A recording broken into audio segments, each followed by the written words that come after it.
I'll tell you the next squeeze. The next squeeze is going to be silver.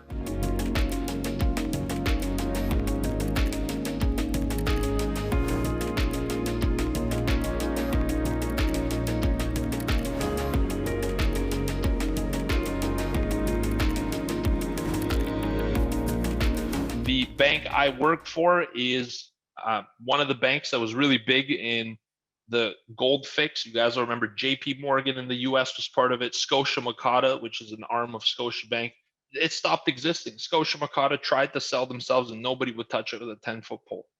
They literally took a 400-plus-year-old, something ridiculous like that, company, a gold bullion dealer that existed for centuries, and nobody would pay a penny for the brand. All right. So here's the thing about gold and silver. It's a heavily manipulated market. And this here could actually be the mother of all squeezes and could be the, when we look at this 20 years down the road, it won't be on GameStop.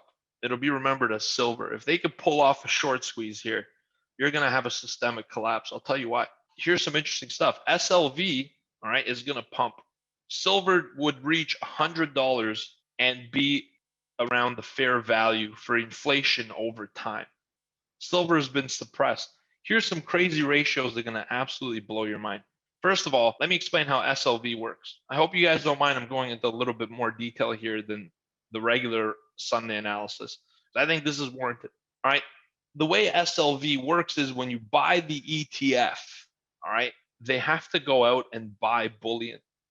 It isn't like any other ETF because they actually hold physical silver. Because of these holding costs, nobody wanted to hold SLV for the long term because it's easier to just get a futures contract. There's no holding costs, there's no storage fees, there's no nothing.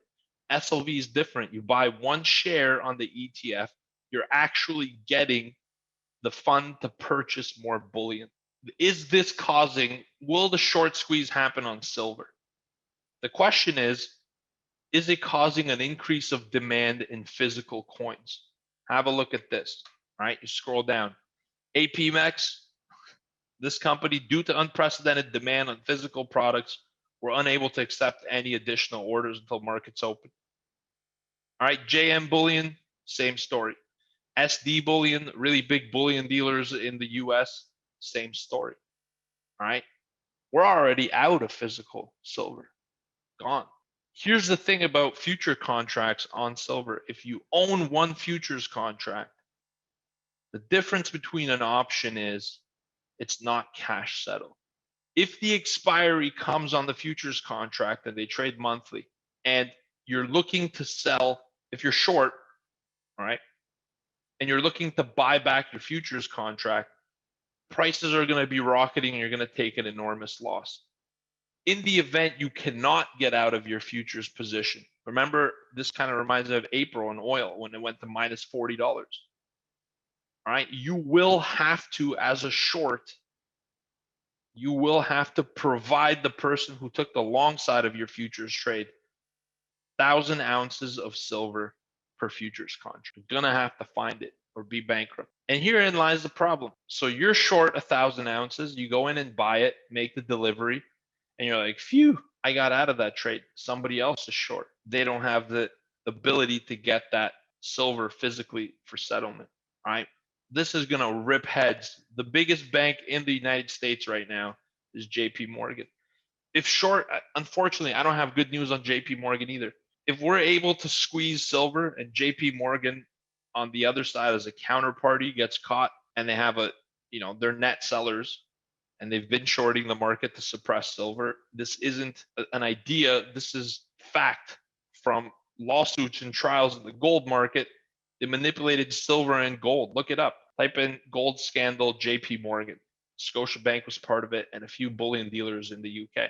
All right, they've been short. And I'll show you a few charts in a second that'll scare you. All right, JP Morgan will probably need a bailout. This is going to be the Lehman Brothers moment for JP Morgan. Now, do you want to get really crazy? Here's the short interest. On SLV, short interest has been pumping up since December, since really like the Q4 of last year. Here's an interesting ratio, 250 to 1. For every 250 contracts on SLV, or sorry, not on SLV, SI, the futures market, only one gets assigned. which means that the silver futures are not a vehicle of delivery, they're a vehicle of speculation. All right. Here's another fun fact, and this one's going to give you chills. There are 300 times more paper contracts on silver than ounces of silver. If that doesn't give you a holy crap moment, I don't know what will. Think about what that means. The only way shorts of silver are going to get out, if we really push a nice squeeze, is bankruptcy. That's what that means. If they go bankrupt, who's the counterparty to them? How are they affected? If that counterparty is relying on that silver and they can't get out of their position, they go bankrupt too. And I don't know who's been playing dirty in the short side of silver and gold, but there are a lot of banks that are involved, primarily in the UK and in Europe, actually. So this is kind of the picture that is painted. Full and plain disclosure, I'm already long. I have SLV options and been trading futures on SI, right? Sure, I'm going to make money on this, but this sucks. And I remember I told the team, I don't know who it was, that like I saw what happened on Friday. I got so many calls from people asking somebody to explain it to them because, you know, things are happening, things are moving, people are making money, it feels good. But the overall impact isn't really understood by too many people. Right? And the emotion I'm feeling as of Friday is just sad, to be honest with you. This sucks because I know how this ends. Somebody's going to get left holding the bag. Who that's going to be, I have no clue. All right. So there we go. That's one hell of an intro. Let's do the rest of market analysis live. I'll do it very quickly because we don't really have too much time. I wanted to give you this little piece because it's my responsibility to.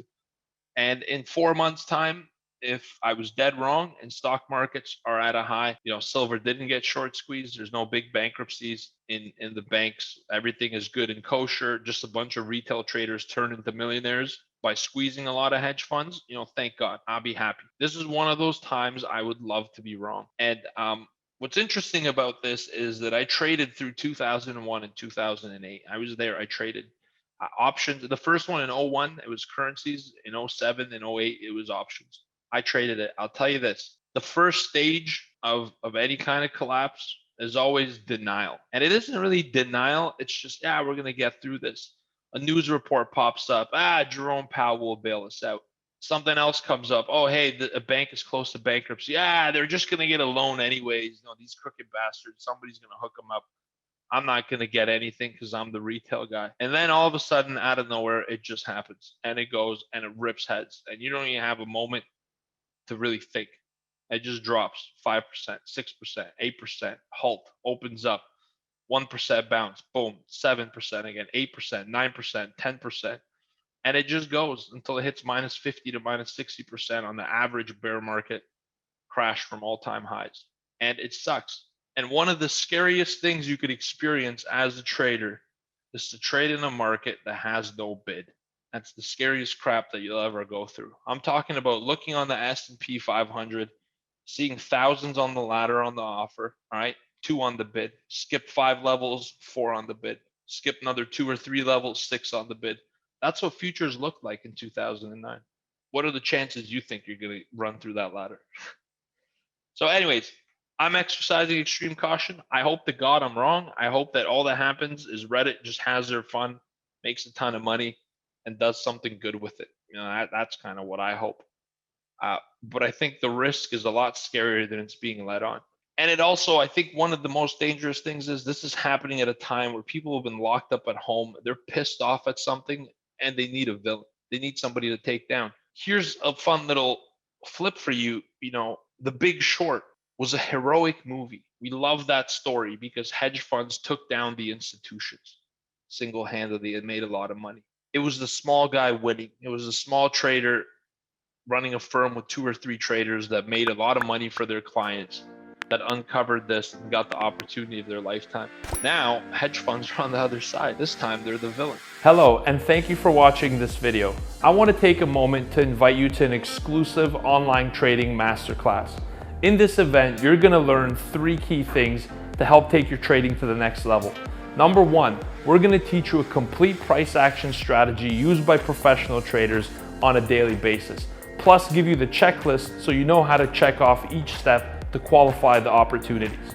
Number two, we're gonna teach you how to use advanced order flow analytics to help you qualify high probability, low risk trade setups on a daily basis.